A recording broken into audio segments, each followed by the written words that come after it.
You're listening to the Money Mike Syndicated Radio Podcast. How we doing? How we doing? Indiana Figure had a setback, ran into the Minnesota Lynx, and just could not keep pace with the tempo that the Minnesota Lynx was doing. They took a loss tonight, 90-80, but it was very interesting the way the Minnesota Lynx played and how the Indiana Fever kind of came out the gate. Caitlin Clark seemed like their legs were stuck in cement. However, as the game went on, I'll tell you that the Minnesota Lynx are just a very, very good basketball team. Now, when you look at what the Lynx are able to do, they were just the Fever didn't get the memo that they were going to let them play, and all the 50-50 balls tonight went to the Minnesota Lynx. But they didn't stop there. They tempoed out the game. Point guard Williams for the Lynx, I just looked directly at it. She's one of the best in the business. If you want to know how to tempo out a game, play the point guard position, be able to get into the pace that you want to play, and also be able to convert. So she was able to get the dribble drive penetration down to the lane, be able to make crucial assists, had enough patience to go down deep in the shot clock, and also was able to get them the continuity and keep them in it all night long. Now, how good were the Minnesota Lynx tonight? Folks, the Minnesota Lynx didn't have a turnover until about 2 minutes left in the first half. I mean, you're talking about efficient basketball on the court and making the extra pass and knocking down shots. I mean, it was quite the game, but at the same time, we got to take a look and say to ourselves, how did it pencil out? Let me share it with you. So when you got into it tonight, obviously they just got out the gate really early. The Minnesota Lynx just came out on fire, 29-16 in the first. And you look across the board, it was just not able to keep pace. They started out cold slump shooting, but they straightened it out. They got up 13 more shots than the Lynx. Shot 43% from the field. Here's where the struggle came in. 3-point line, the Fever at 24%. Free throw line, they didn't get to the line very much, but they did convert 7 of 8. Now, when you look at it, 15 turnovers. Caitlin had 7 of those, and it was just they were just a step behind of going in there and playing against the Lynx. It wasn't that they didn't expect it, but the Lynx just decided to come out and play some great basketball. And when they did that, they kind of tempoed out the game. The Fever were able to make runs, able to get back in. I mean, sporadically, they'd hit a bucket here and there, but they just haven't seen that type of pace and efficiency out of an offensive unit. Now, when you get to the Minnesota Lynx call, let's just be honest. I mean, 35 minutes, 12 of 18, 1 of 4 from the 3-point line, 6-11 from the free throw line, pulled 5 rebounds, came out 31 points tonight. And really, it wasn't she made a lot of shots, only a +3.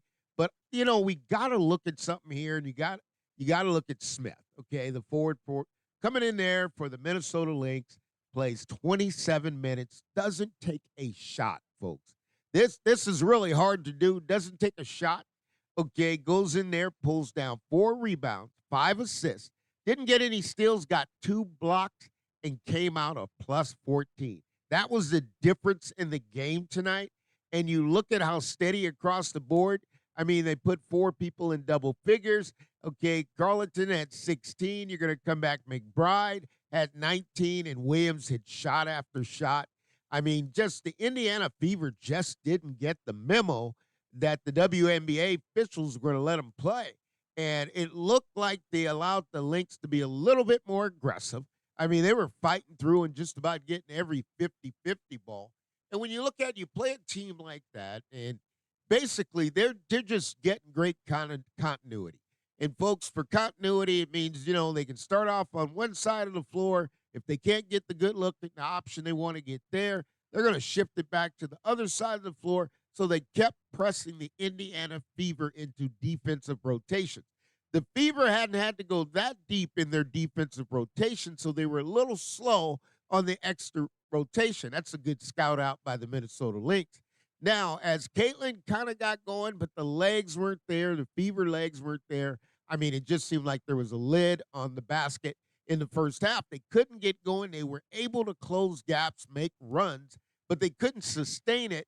And when you look at it, you got to know that you're playing against a team that's just got talent.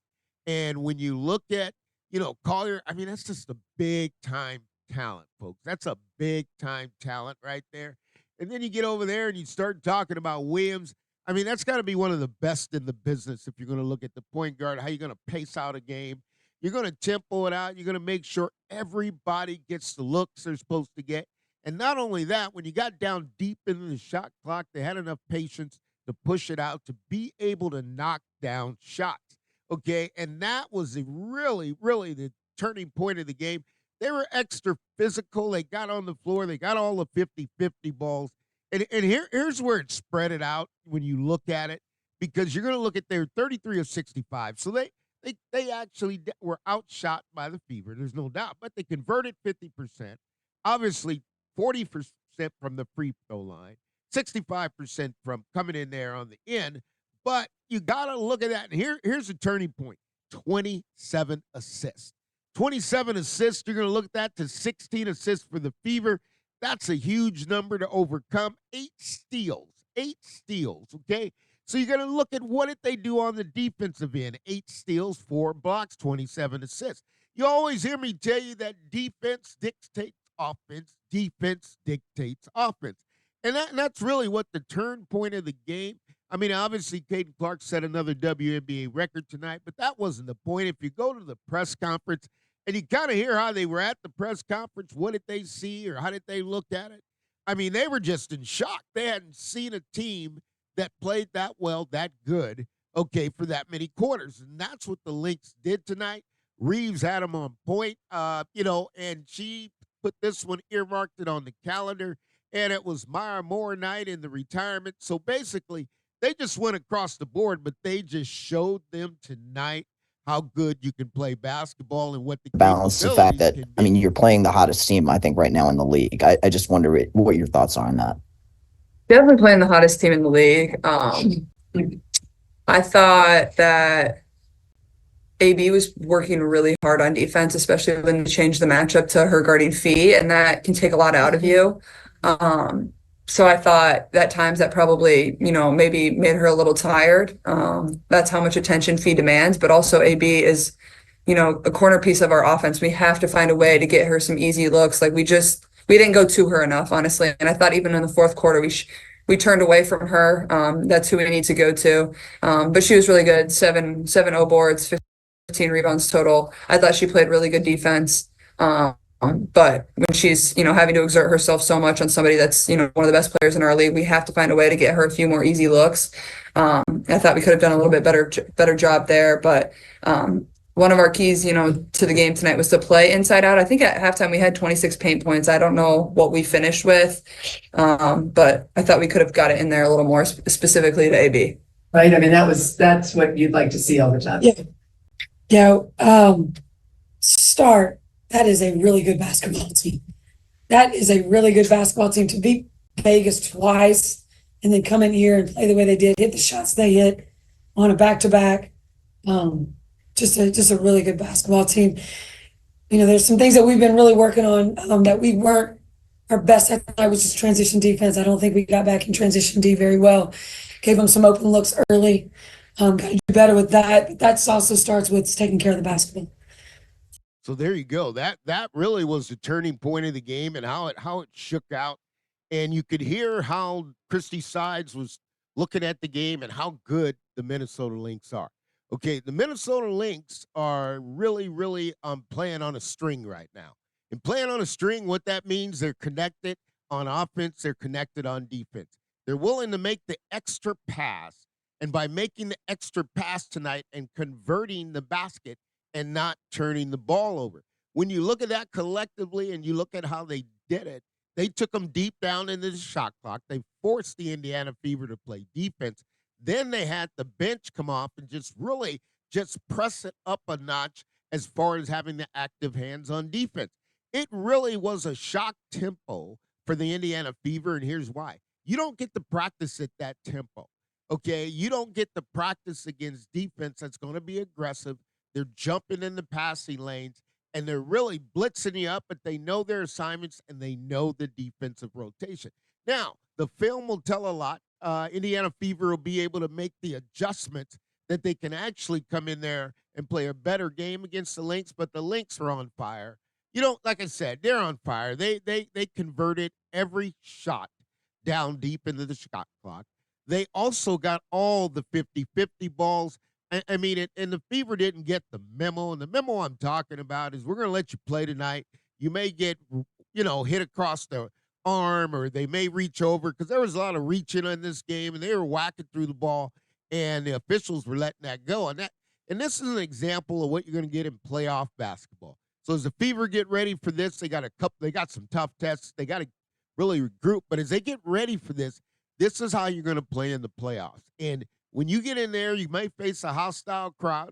You're the home team, and you're going to have to be able to outplay a team on the road. And you got to get on the floor, and you're going to have to dive and get those balls. Now, they're integrating Timmy back into the rotation in Boston, and you got Nia Smith. So they're going to have to get that clockwork going so they actually feel the rhythm, and all of them can have synergy within the game. The guard play tonight, Lexi Hole did a great job on the defensive end. But again, the Minnesota Lynx, they took advantage of every opportunity, and they also got points off the bench. So their bench was electrifying and was able to carry it as they went in deeper. You know, if you look at it, you got to say, okay, the Fever have got to accept this one, and they got to build back into it, and they got to figure out, okay, what are we trying to do? How are we going to do it?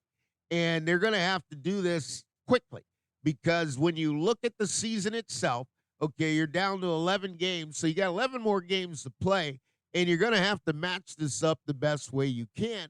And they're going to have to find a way to get some bench production, as they did tonight, and maintain that. So if you look at it tonight, I can't draw. If you want to look at it positive, what can we draw out of this? You got Lexi Hole came off the bench, 26 minutes, 4 or 5, 2 or 3 from the three-point line, +8, okay? That's good basketball right there. The bench, Wheeler, +10. But Lexi Hole put up 10 points, okay? So you're getting a couple rebounds. That's positive, okay? Timmy came on there just getting back in shape, was able to get some movement in there tonight, 5 rebounds, okay, and actually put up 4 points. Dantas has no fear, okay? Didn't shoot it well from the three-point line. I think the way she has her confidence, she can go deeper in the three-point line. Also gave us 4 rebounds, 2 assists, and basically finished with 8 points, but came out of +10. So those are positives that you're getting from the bench, and that's what you want. If you go deep in that lineup, you got Hole, Wheel, and Dante's been going, but then you got Timmy coming back. So the Fever are going to regroup. As you know, Boston, 36 minutes, 15 rebounds. That's just a phenomenal performance. Smith really didn't get going in there, only played 10 minutes, okay? That we got to keep a watch on so she can catch a rhythm. It's going to have to play longer than 10 minutes, and it's going to have to get itself together. Caitlin, 38 minutes, 8 of 18, 3 of 8, 4 of 4 from the free throw line, 5 rebounds, 8 assists, okay, 1 steal. And it's magnified at night because we don't want to go an even ratio, 8 assists, 7 turnovers. So it was sticky hands getting caught in trap spots, and the players are going to have to read that and give her an option to get out of that quicker versus letting it actually get blitzed up, and she's got to pick up her dribble. So you got to look at that. She was -13, and Mitchell, same thing, 34, 8 of 17, 2 of 10. They didn't get the conversion, 3 of 3 from the line, 3 assists, 2 steals on Mitchell, 21 points. So that's where it landed for the Fever tonight. They battled back in the second quarter, okay, but they kind of fell behind in the third. And the Minnesota Lynx are used to coming out in that third quarter and just getting the job done. So it's a learning curve for the Indiana Fever. They're going to take the loss tonight, but they got to build on it, and they got to get to that extra step in the defensive rotation because the Lynx are going to take you there. Okay, and when you have to keep that rotation going, that's going to be where the Fever are going to have to talk and communicate, because this one here, if you play the Lynx, they're going to take you down from your tempo and pace this to their tempo. And if they're shooting it that good, man, oh man, there's really not anything you could do.